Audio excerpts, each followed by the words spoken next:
ভুল তথ্য দিলে ইলেকশন কমিশনের সফটওয়্যার নেবে না।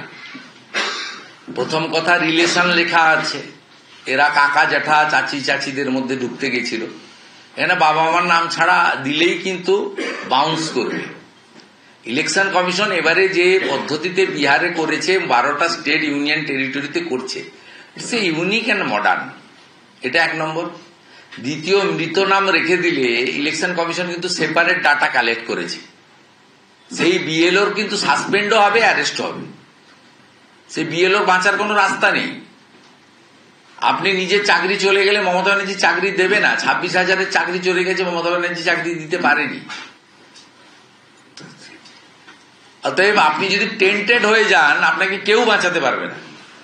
আর এখন যেটা করছেন, ধরুন আপনার নাম শেখ ইসমাইল, আপনি আপনার বাবার নাম যেটা আছে সেটা আপনি মুর্শিদাবাদ, মালদা, উত্তর দিনাজপুরে গিয়ে খুঁজছেন, ওই কোন নামের সেম বাবা আছে বা বয়সটা একটু ম্যাচ করছে কিনা, এই মেকানিজমও আমরা ধরে ফেলেছি।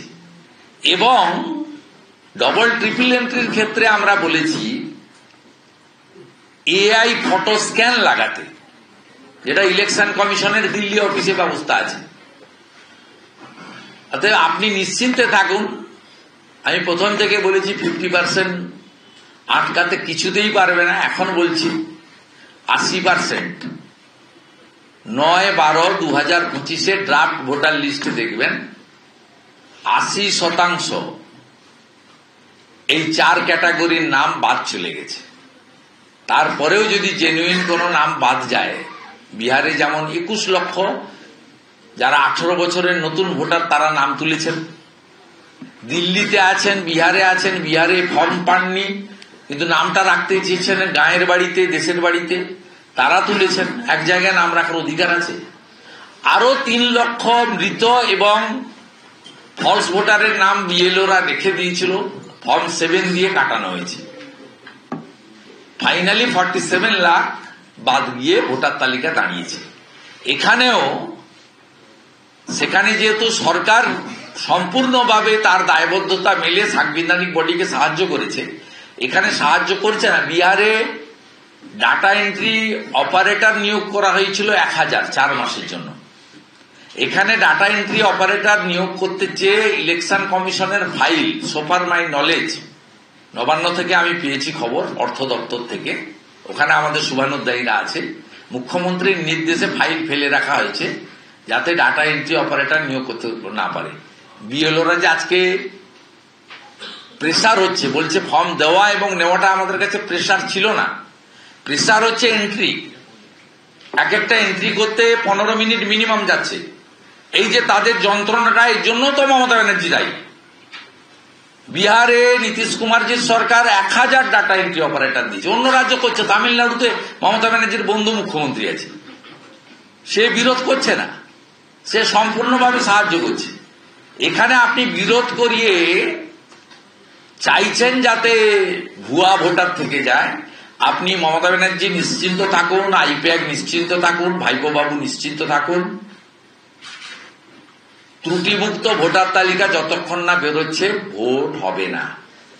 আর ভোট না হলে কি হবে, সংবিধানে লেখা আছে, আপনারা জানেন। প্রত্যেকদিন আর ওই একই কথা রিপিট করে কোনো লাভ নেই।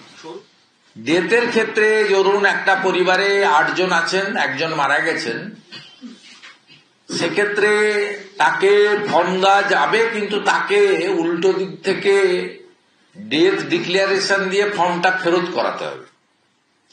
যাদের শিফট হয়ে গেছে, বিএলও অ্যাপ খুললে বিএলওরা দেখতে পাবেন।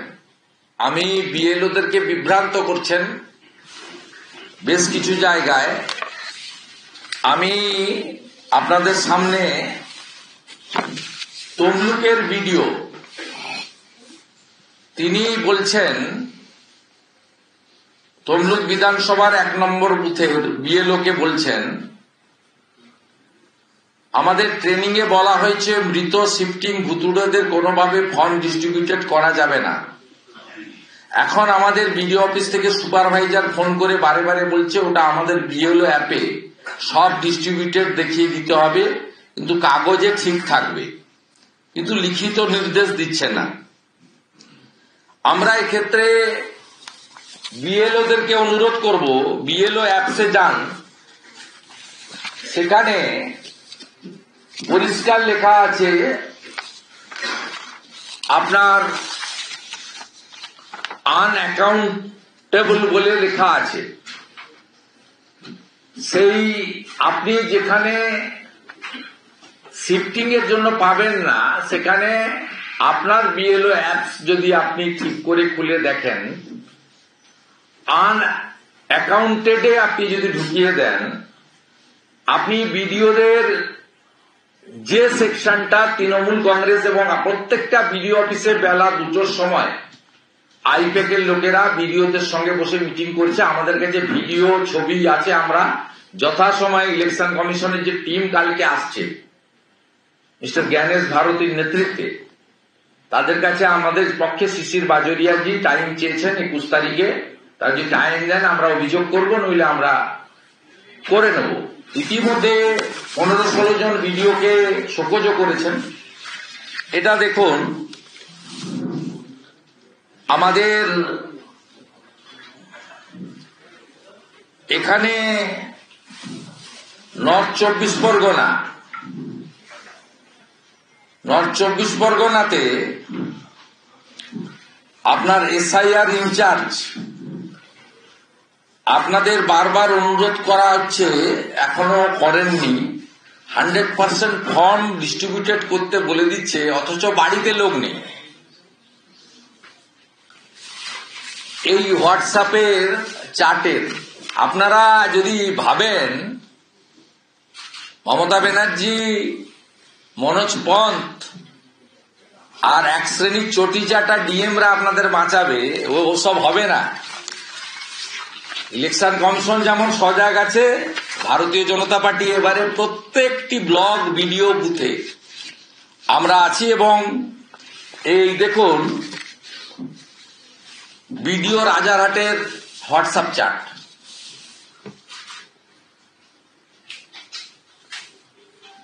আমি সতর্ক করে দিচ্ছি, বিহারে কিন্তু 52টা লোক এখনো জেলে আছে। দয়া করে এগুলো করবেন না।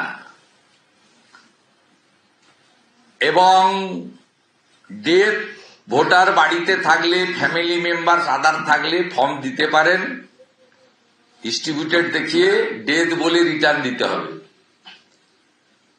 আর যেখানে ট্রেসই নেই, পুরো ফ্যামিলি শিফট করে গেছে, যেহেতু 23 বছর পরে হচ্ছে, 2002-তে হয়েছিল, যারা চাকরি সূত্রে, শিক্ষা সূত্রে বা ব্যবসা সূত্রে ঘুরে ঘুরে অনেক জায়গায় থাকেন, তারা এক জায়গায় থাকবেন না, শিফট করে যাবেন, ওখানে আপনি পাবেন না, আপনি ট্রেস পাবেন না। সেখানে বিএলও অ্যাপে আনকাউন্টেড বলে একটা কলাম আছে, সেখানে গিয়ে আপনি করবেন। এর বাইরে বিএলওরা যাদের ফর্ম দেননি তাদের জন্য আমি আশা করব আগামী 48 ঘন্টার মধ্যে আমাদের দাবি অনুরোধ মেনে ইলেকশন কমিশন একটা ডেডিকেটেড ব্যবস্থা করবেন, যাতে পশ্চিমবঙ্গে কোনো বৈধ ভোটার একজনও তারা এই ইএফ ফর্ম থেকে বঞ্চিত না হন। এর সাথে সাথে বার্থ সার্টিফিকেট নিয়ে যে কারবার করছেন, আমরা ধরাধরির পরে কিছুটা কমলেও এখনো কোনো কোনো জায়গায় বিএমওইচ এবং প্রধানরা এই কাজে যুক্ত আছেন। সেক্ষেত্রেও আমি আপনাদেরকে অনুরোধ করব, সতর্ক করব, যাতে গোসাবা পঞ্চায়েতের স্টাফ উত্তম সর্দারের মতো আপনাদের অবস্থা না হয়। উত্তম সর্দার এখনো জেলে আছে ভুয়া বার্থ সার্টিফিকেট দেওয়ার জন্য। ইলেকশন কমিশনকে ওয়েলকাম করব আমরা মিট করার পরে। তারা শ্মশান কবরস্থানের রেজিস্টার্ড, সমব্যথীর রেজিস্টার্ড আধারের সঙ্গে মিটিং করে 34 লক্ষ মৃত ভোটারের তালিকা। আমাদের দাবি ছিল সামাজিক প্রকল্প ভারত সরকার এবং রাজ্য সরকারের, অর্থাৎ এসসি পেনশন, এসটি পেনশন, নির্মাণ শ্রমিকদের পেনশন, কৃষক পেনশন,